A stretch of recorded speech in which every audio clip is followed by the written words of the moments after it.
Closing in on Mount Suribachi on Iwo Jima, the 5th United States Marine Division fires on Japanese gun emplacements studding the mountain.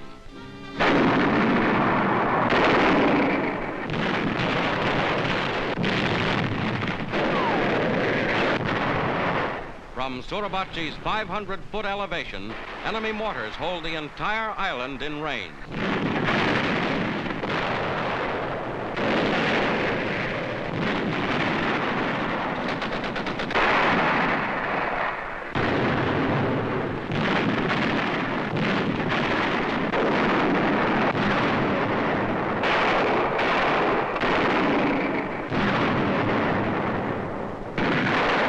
The Navy backs up land artillery, giving cover to the 40,000 Marines fighting on shore.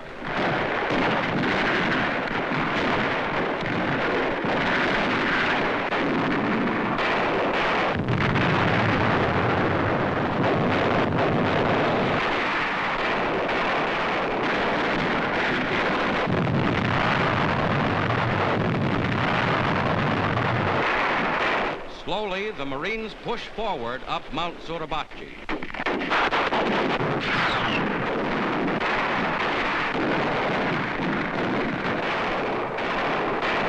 With enemy bullets inches overhead, wounded are cared for by medical corpsmen.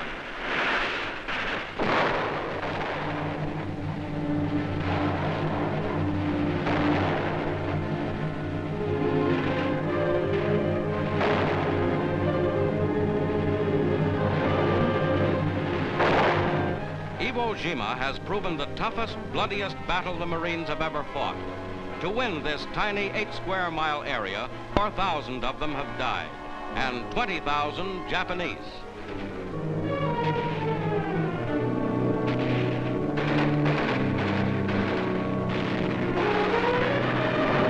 The attack never slackens. Now Mount Suribachi is smeared by Navy dive bombers.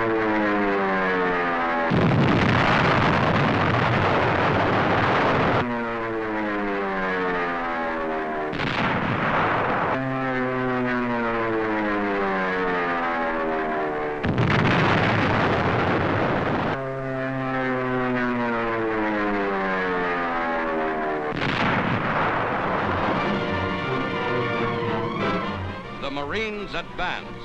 The Japanese defenders of Iwo were select, specially chosen men, fighting with their army's newest weapons and every advantage of terrain in their favor. Their fortress caves, saturating the island, are wiped out by high explosive.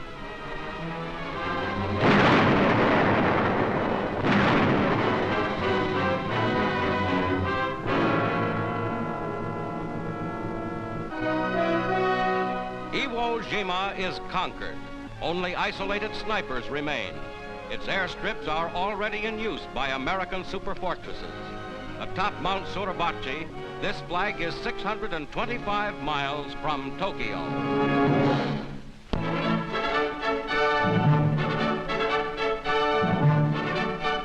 The Inter-American Conference at Mexico City reaches a successful conclusion as Mexico's Foreign Minister Padilla, host to the meeting, signs the significant Chapultepec Pact.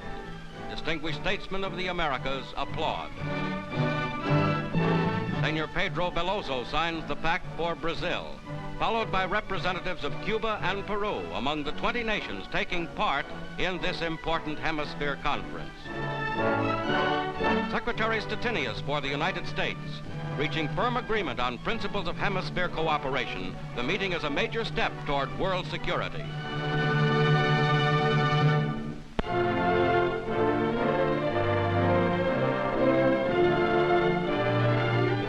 The United States Navy's Task Force 58 plows through heavy seas to open a full-scale air offensive against the Japanese homeland.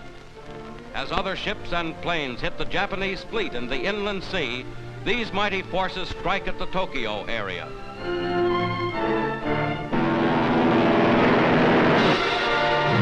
Over 1,200 planes prepare for the attack. Navy and Marine pilots take off into the instant peril of heavy clouds, rain, and snow. Their air mission itself, across the storm-tossed waters and into the gunfire over Tokyo, is an epic of courage and organization.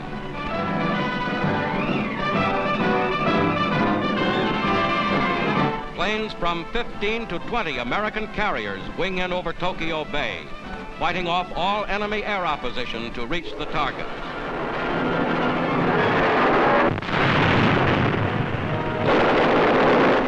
Docks, storage bases, air depots, and ammunition dumps are hit by bombs and bullets.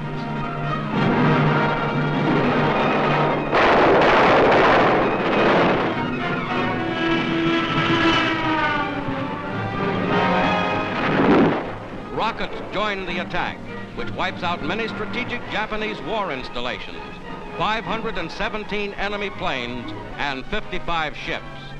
9 American planes are lost.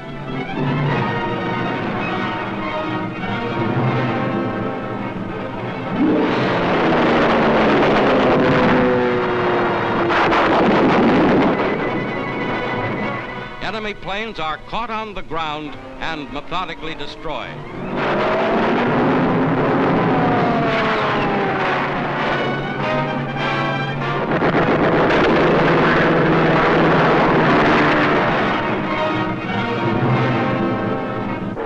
Mount Fujiyama looks down on Tokyo's hard-hit war industries.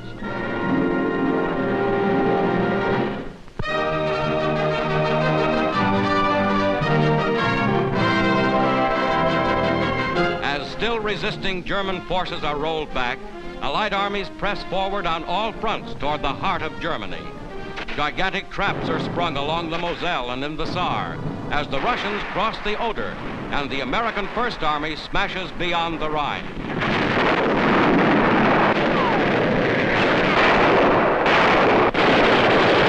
Here, the Rohr River, last major barrier before the Rhine, is crossed in force by infantry and armored elements of the United States Ninth Army.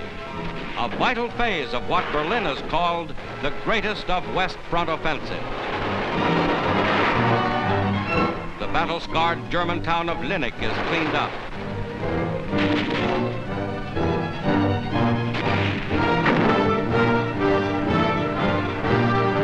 And here at Jülich, still more German soldiers, dead and alive, help swell the enemy's casualty lists. Now far past 1 million on the Western Front.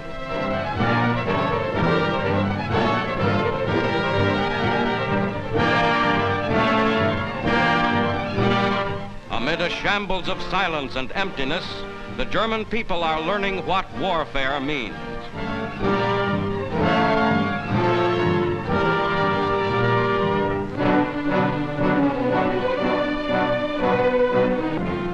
Supreme Commander Eisenhower, with the Ninth Army's commanding General Simpson, inspects positions near Jülich, and forces lined up for the smash across the Rhine to Dusseldorf and beyond.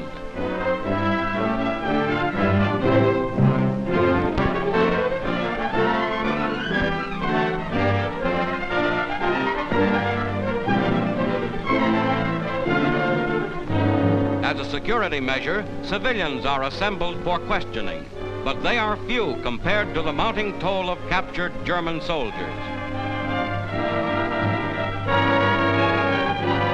As the American troops approached the Rhine, they freed thousands of Russian and Polish prisoners, forced into labor battalions by the Nazis. Now, an end to captivity and new Allied friends.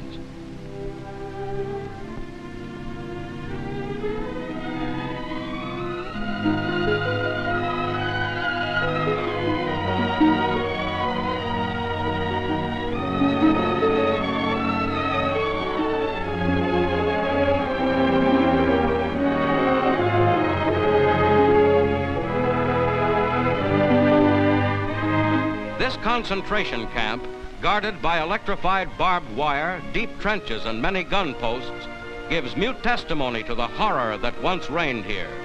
The Nazis, capable of this, are also capable of a desperate last-ditch fight to save their own skins. But their defeat is inevitable.